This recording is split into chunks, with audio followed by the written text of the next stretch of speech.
In this video, I'll be showing you how to use AI to get professional pictures for your products. Now, gone are those days where you have to employ designers or photographers to get really good pictures of your product. This time you can do it just sitting and chilling at home with your smartphone, your laptop or your tablet. Now, the first thing you need to do is to have a picture of this product. It doesn't have to be professional, just have a picture as a reference for the AI to do something really creative with.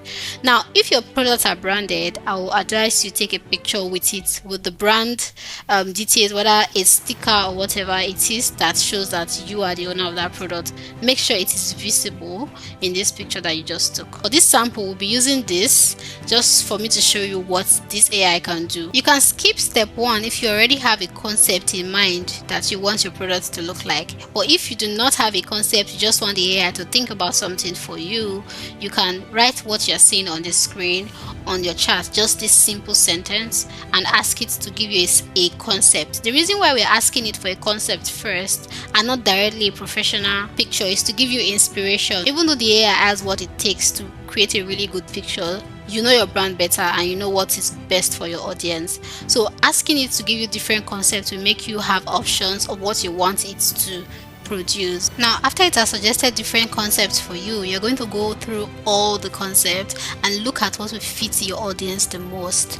Now, after getting a concept that you really like, you ask it to create a detailed prompt in order to produce that concept. So let's say you like concept 11, you ask it to create a detailed prompt to achieve that concept.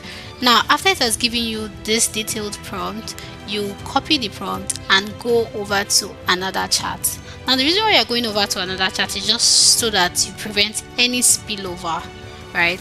So this new chart, you're going to paste these prompts you got from your former chart and upload your product as well. After uploading your product, you give it time to cook.